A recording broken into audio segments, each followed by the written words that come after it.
I do not want to belabor this discussion because I know everyone in this chamber is very familiar with the underlying amendment that the senator from the 16th has brought.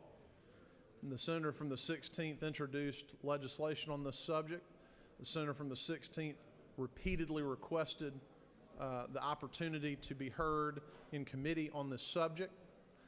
And so I think it's entirely appropriate that he brings forward this amendment. And let's be clear on what the amendment does.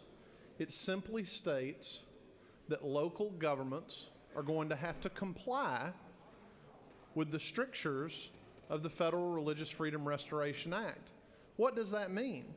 It just means that a local government will have to treat free exercise claims at a strict scrutiny level, which is the same level that a free speech claim lodged against a local government, or a free press claim lodged against a local government, or a free association claim that would be lodged against a local government is treated under existing law.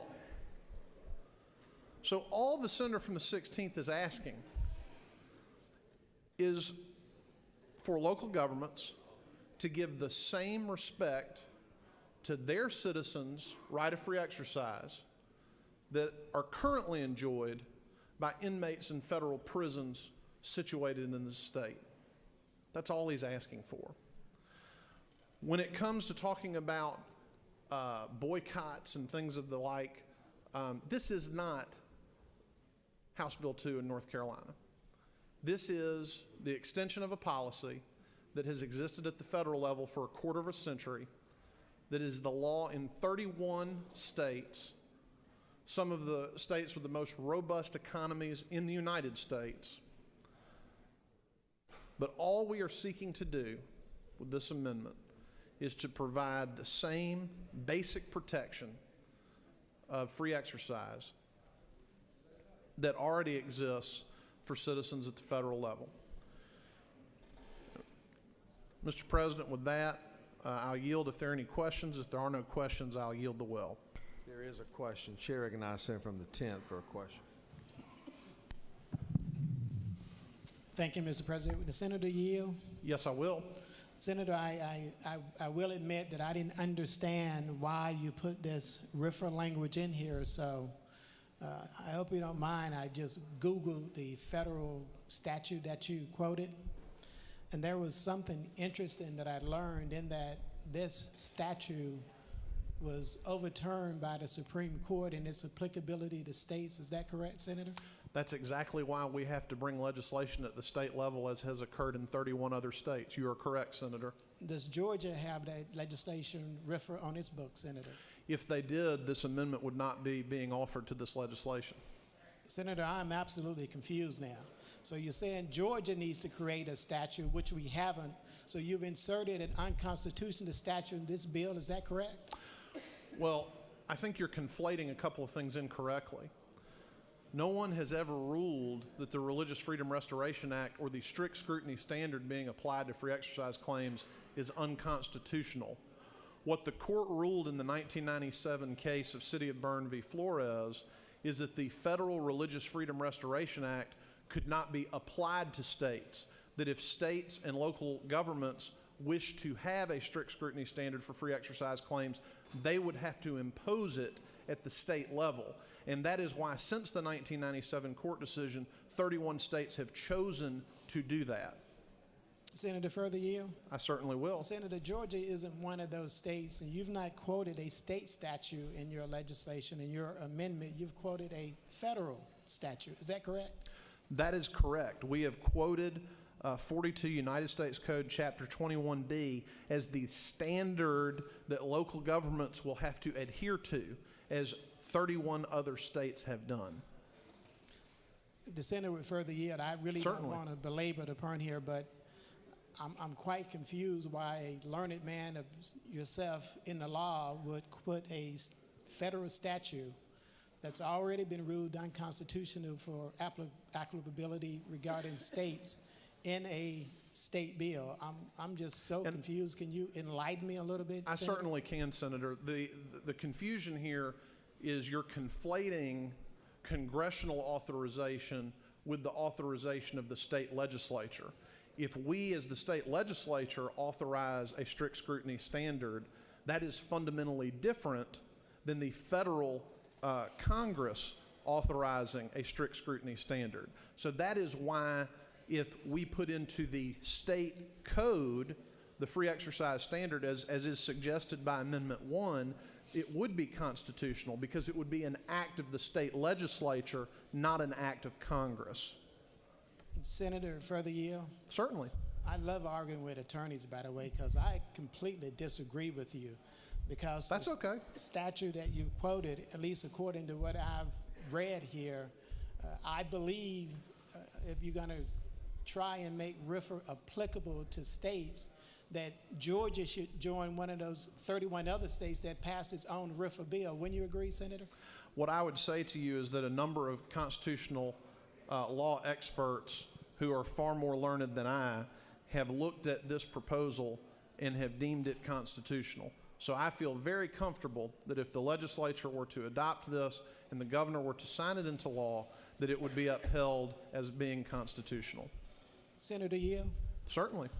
So at 11:03 on the 39th day, you're now quoting from other attorneys or other scholars in the law that I've never heard, nor have I seen any information, not even a letter on my desk from any of them, but they've made a determination that they believe this is constitutional according to our state constitution, not federal, Senator? Well, there have certainly been letters on your desk over the last 3.5 years from some of the preeminent First Amendment law scholars in the nation speaking to exactly that subject. Obviously, this is not the first time that you nor I have discussed or debated this topic. It is something that has been discussed and debated ad infinitum over the last 3.5 years, and it is manifestly clear that this provision would be constitutional if it was adopted as part of the state code. And if you will yield? Certainly. Said I'm concerned about the seriousness of what you're attempting to apply an unconstitutional federal statutes to, because your amendment says the receipt of state funds, any local government authority shall comply with this provision of this federal statute that really doesn't apply to states. I'm just hoping you can break that down for me, because this is really, really serious, because you're impacting a lot of dollars that could potentially flow to these government entities. Isn't that correct, Senator? Well, it won't impact a single dollar as long as the local governments apply the strict scrutiny standard for free exercise claims, as they already do for free speech, free association, and free press claims. And I'll just make this point one more time. When the state legislature takes an action, that is different, fundamentally different, from the federal government taking a legislative action. So that is the distinction that I think you're failing to make in repeatedly referring to this as being an unconstitutional proposal. If this was being offered before the United States Congress, it would be unconstitutional per City of Bern v. Flores. What we do know is that state governments can and have acted in the 20 years since the Bern decision to impose a strict scrutiny standard. That's all this amendment would do. Thank you, Senator, but I respectfully disagree. Thank you. Chair recognizes Senator from the 39th on a question. Will Senator yield? Certainly. Now, you told us that 31 states have introduced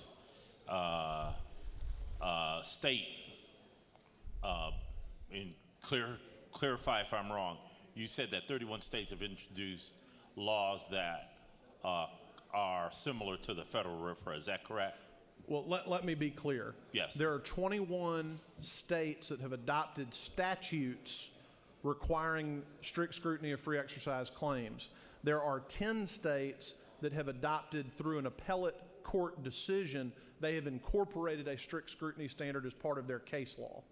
Which, and if the Senator were further yield, those 31, that total of 31 would be in compliance with the federal RFRA. Is that correct?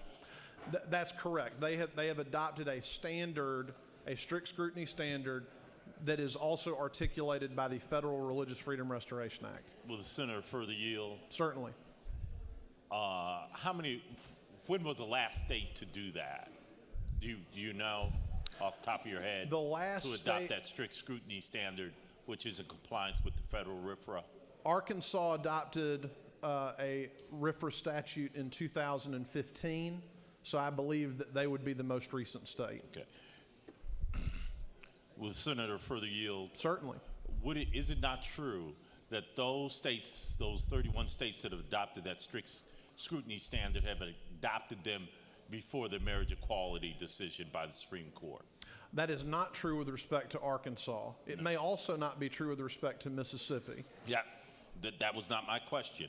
My question is, didn't most of the states? Oh, most of them. Yes, sir. That's correct. I apologize.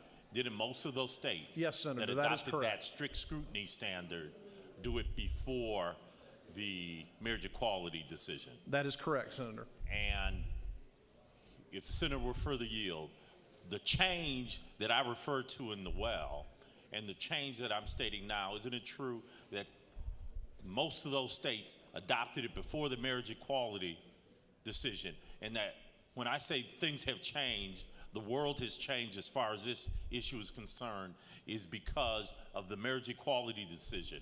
And when we talk about whether there will be a boycott or not, we need to take in consideration that what we're doing today after the marriage equality decision is a direct attack on that decision and will in fact create an atmosphere for a boycott of the state of Georgia if this was to pass, even if we want to argue that this is a less serious version. The fact of the matter is, when you take this in the context of being post-marriage equality decision by the Supreme Court, it will make Georgia ripe for a North Carolina-style boycott. Isn't that true? Senator, no, I don't agree with that. First of all, this legislation was originally introduced in Georgia prior to that decision. Second of all, in the wake of that decision, there has been not a single case brought under a strict scrutiny analysis under a RFRA-type statute that in any way has negatively impacted anyone affected by the marriage decision that you're referencing. And while you may say that the world has changed, I certainly hope, and I certainly hope the Senator would agree, that our commitment to religious freedom, our commitment to the diverse number of religious faiths throughout the state of Georgia remains strong, and this certainly would go a long way towards affirming that commitment.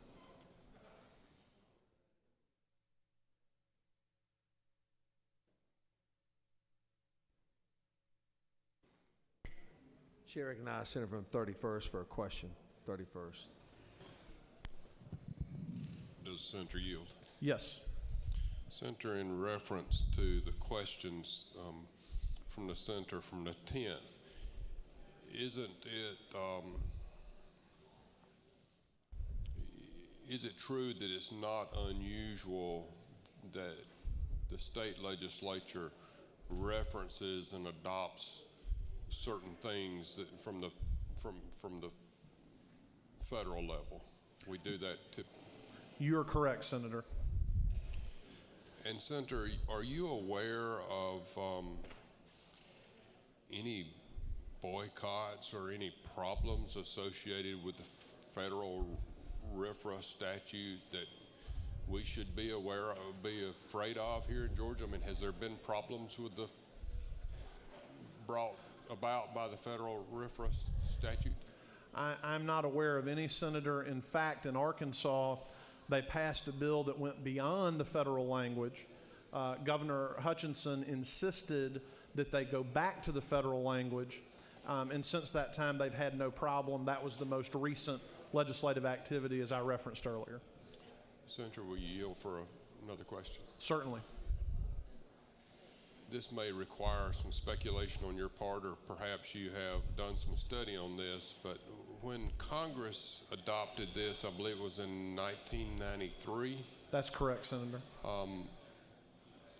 From your study of this, was it your understanding that Congress thought that they were adopting legislation or law that would have applied to the states, and that was the way it was interpreted until a later court decision that you referenced? That was the intent, and in fact, the express language of the legislation passed in 1993. So it, in fact, applied to Georgia until 1997 when we had the City of Bern decision.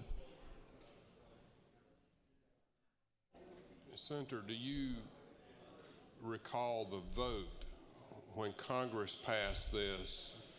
Was it a highly debated issue, or was it a partisan issue or a bipartisan issue, or do you recall how that vote went? The bill was introduced in the House by a congressman from New York named Chuck Schumer. It passed on a unanimous voice vote in the House of Representatives. It was sponsored in the United States Senate by Massachusetts Senator Ted Kennedy and passed on a vote of 97-3 before being signed into law by then President Bill Clinton. So, to your knowledge, there were only 3 dissenting votes out of the, what would it be, 437? That's correct. Only 3 dissenting votes, Senator. Thank you.